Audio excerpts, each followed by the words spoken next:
Malik, With Malik wanted to get J-Lo He in the loves show. J-Lo. No, I'm saying, You part of you. you just got to wanted throw say the ball J-Lo. a few times. Part of you would just want to say J-Lo, though. It's a small part. Most of it was just cogent analysis. Trade deadline news. Ravens added Deontae Johnson to their receiving core. He's thrilled. Take a listen. Once I found out where I was going, I was excited. Just a lot of stuff I get to just sour relief. So I'm ready to work. It's a blessing for me just to get another opportunity to come back to the AFC North. So that's one thing that stuck out to me. Just to be a part of this great organization. I know what this organization is about. I played against them, a few years. So, like I said, just to be on this side, like I said, it's a blessing. Okay, here's the Ravens' offensive numbers. Pretty good across the board. Did Baltimore need to address their wide receiver position? Yeah, I don't think they needed to address their wide receiver position, but I do respect organizations that if there is an opportunity to improve the team in whatever capacity, they do it. And they really got him for very little money. I think it was a little bit under $4 million. Carolina paid a part of it. It was a swap of draft pick. Fifth, really, sixth, and so it's really a giveaway essentially. And if you're Baltimore, you're looking at this as, okay, that position is fine, but here's an opportunity to add someone that can create value. And what we're seeing across the league every single week is stars are going down. And so now if you have a backup that his production hasn't been what it was at its high water mark, but if you've got a guy like that you can plug into a 1 or 2 spot, that's a really good situation to have. Not really a position need, more a position of opportunity. He's a good player. I don't think it makes them worse. I just have 2 concerns. One, the problem is the defense. You showed the numbers with the offense. I hope they're scouring the league to improve defensively in the defensive backfield or elsewhere, because they just need to improve on that side of the ball if they want to get to the Super Bowl. Can I ask a question to Coach quickly? To Bruce's point, the players on the Ravens are good defensively. I mean, they lost a few guys, but still a lot of good players. Do you think that's more schematic, or do you think that's, like Bruce says, we need new bodies in there? Well, I would imagine there's a scheme issue, and they did transition over with defensive coordinators, but the reason I think that is because they brought Dean Pease back. So they bring Dean Pease back as a consultant for a younger defensive coordinator. There's obviously some concern from the head coach's perspective that he needs some help. So you go get a veteran coach who's been out of the league, who's so familiar with the organization, the way things work, and now he acts as a support system for the younger defensive coordinator, the newer defensive coordinator, to hopefully get some of these problems solved. Yeah, my other concern, I wouldn't say concern, but it's don't forget your identity. Well, that's the point. Yeah, you should be a running ball club. And I get it, Coach. I guess they're worried, and it happened against the Chiefs last year. If you fall behind, can we still run the ball, constantly? And maybe I think that is their concern, but I just don't want them to kind of think, well, we throw it just as much as we run it. Yeah, I don't see it as being that. I see it as being, here's an opportunity that costs us very little. It gives us it improves us to some degree, but it also gives us insurance, because we see it, like I said, every single week we're seeing stars go down, and suddenly it's like, how do we get this guy more help? And we're getting to the point where you can't get any more help through the trades deadline, and to get an opportunity like this, it's easy and it helps. It seems like to me an odd quarter measure.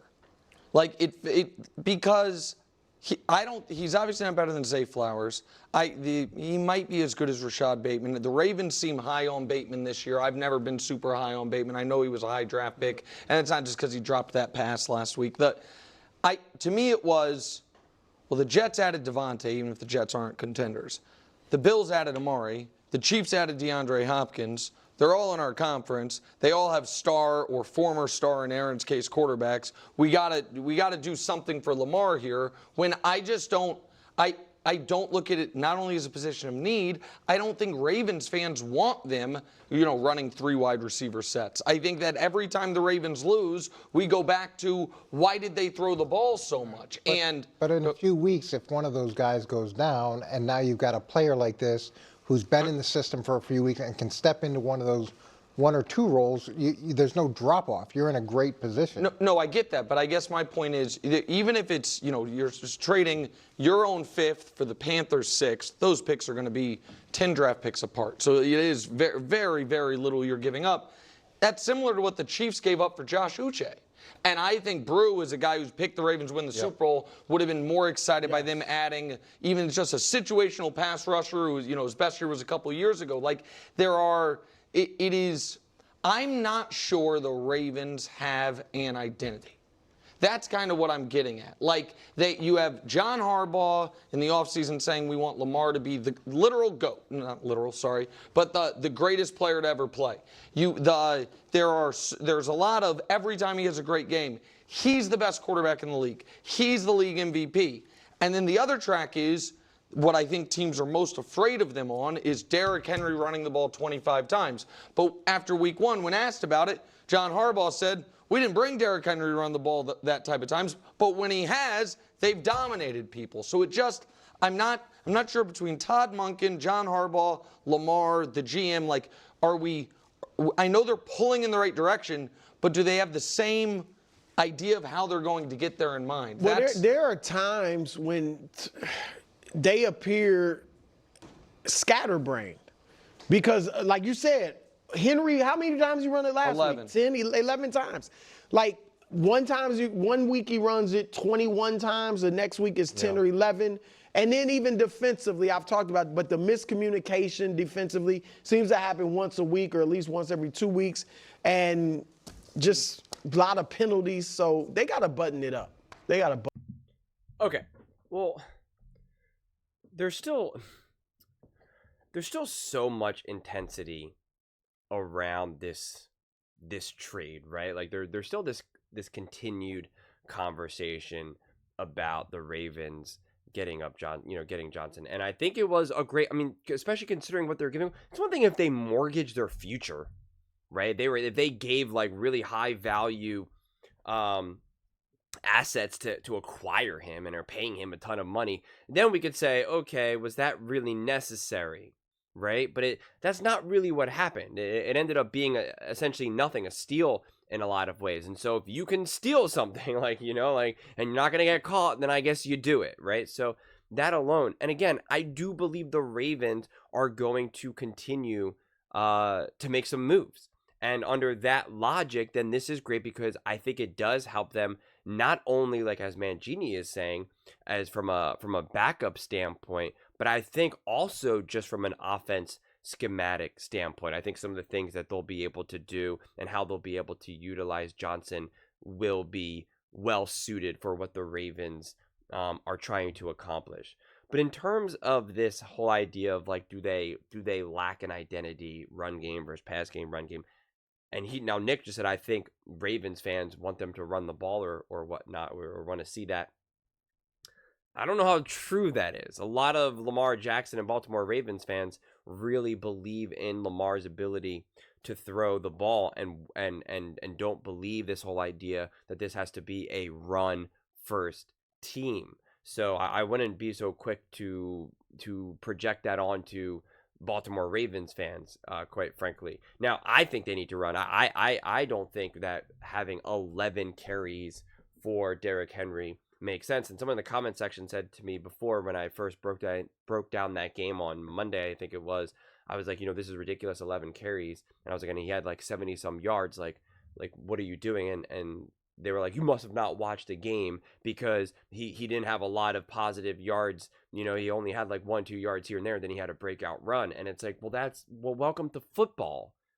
Okay. I mean, that's how it works, especially for Derrick Henry.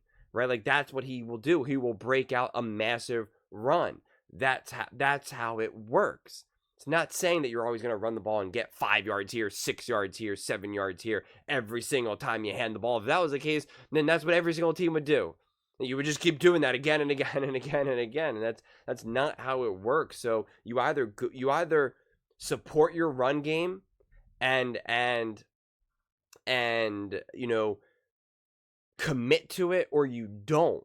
And that is one of the more confusing things about the Baltimore Ravens. And that is why I constantly lean on coaching. I was just having this conversation because I just made a video where Acho came out and said, listen, there's no excuses for Lamar Jackson and the Baltimore Ravens. And I said, okay, what about coaching, this, that, and the third? And, people replied, and Travis O'Shea replied and was like, Acho is right. And I kind of replied and said, yeah, Lamar will deserve some blame, but I still blame coaching. I still put it at like 65% coaching, 35% Lamar, right? Let's say there is a true lack of identity of this offense, of this team. Well, then how's that on Lamar? Like, that's not on Lamar. If there is an inconsistency in game plans and coaching and a lack of being able to commit to one game plan or another, or a lack of ability to adapt within the game, like their lack of ability to adapt against the Chiefs, like, if anything, that Chiefs game highlighted more than anything the coaching deficit that they have in terms of the playoffs. Like, to me, that will be the time that really magnified the lack of a coaching identity more than anything. Because for a long time, people were more likely to blame Lamar for the lack of success. But the closer I look at it, I'm like, yeah, Lamar definitely deserves some blame. He is indeed the quarterback. But I do just lean more on coaching for this matter. And it's just, if that's the case, then I'm just, everything that they're saying here, like, this is the reality. What Mangini's saying, what Bruce saying, what Wild is saying, what Nick Wright is saying, they're talking about the team as a whole. It's not the lack of Lamar Jackson's ability to execute an offense, to make plays, right? Whatever it may be. So to me, why are we not having more serious conversations then about coaching, about what are the Ravens as a whole? Because it seems like every conversation about the Ravens, except for this one, ironically, is just so heavily on Lamar Jackson. Like, even Nick brought it up. Lamar Jackson plays a great game and the Ravens win, and everyone's talking about how he's the best quarterback, and how John Harbaugh says, he wants to make Lamar the GOAT, or that Lamar is the GOAT, or whatever the soundbite was, right? Like, that's one of those things where it's like, where are we going with that? And I forget, did I say the wrong Harbaugh's name? I forget which Harbaugh I said, but Harbaugh. So it's I already forget if I said John or Jim. So it's just one of those things where we need to start to have, I feel like, maybe more accurate discussions about what goes right and what goes wrong for the Ravens, right? Let's just even use week 1 as an example. Lamar Jackson absolutely missed some throws for the Chiefs, against the Chiefs. And I talked about it and called it out. But also, the game plan was bizarre as well. The lack of run game. Not to mention the lack of execution, where if we're going to say, hey, Patrick Mahomes makes bad throws and interceptions, but when it's time to step up, he steps up and make plays, and we credit him for that. Technically, Lamar Jackson did that against the Chiefs. Technically, he did that in week 1. He stepped up, made plays. Yeah, he missed some wide open guys that were definitely on him, but he put them in a position to tie that game up. His team failed him in that moment. It wasn't, you can't blame him in that moment. He was making plays. So I'm just trying to find the consistency for that, right? And I blame Patrick Mahomes for putting his team in a situation oftentimes for where he needs to step up and be great in the fourth quarter. So I always try to be as consistent as possible. So I think, to me, the more we talk about Lamar and the Ravens and, as a whole, it just gets messier and messier. Because, again, here's another great example. Let's say this was the wrong move, getting Johnson. Let's say it was. Let's say, like, it doesn't really make sense. Their offense is already good enough. What are they doing? Again, is that Lamar Jackson's fault? Is that, it's his fault that his team then made a mistake at the trade deadline to not boost their defense? Or do they have the right guys, but then defensively, the coaching staff, schematically, like, whatever, is that Lamar Jackson's fault? Like, so that's kind of really what I'm trying to get at more than anything. So yeah, this continues to be an interesting conversation. I think this ends up being a net positive, getting Deontae Johnson, and I think ultimately the Ravens will still be making moves? To what degree and how aggressive will they be? I do not know. I have already said, I'm on the record saying for multiple weeks that the Ravens need to go all in this season, that this is the year that they absolutely could come away out of the AFC and win it all, and that they do need to be aggressive at the trade deadline, and that there would be no excuses for them not to do that. That's where I'm saying they're out of excuses. They're out of excuses for not going all in and doing all the things that they need to do. That's where I stand with the Baltimore Ravens at this point, which certainly could change any week. But those are just my thoughts. I'd absolutely love to hear yours. What do you guys all think about the Baltimore Ravens? Do you think this is a good idea to do they need to address, their wide receiver room, I suppose? Do you think Lamar Jackson and the Ravens are out of excuses at this point? Let me know in the comments below. I read every single comment, so whether you agree with me or disagree with me, either way, let's get in some discussions, let's get in some fights, but ultimately, let's just have some fun. And please do consider subscribing. We're building an amazing community here, and I'd absolutely love to see you part of it. I want to build something that we all genuinely feel connected to, something that we're really excited to be part of. I think we're on our way to doing it. And please don't forget to give this video a thumbs up, as it really does help with the visibility and the algorithm. Thank you so much, and see you next time.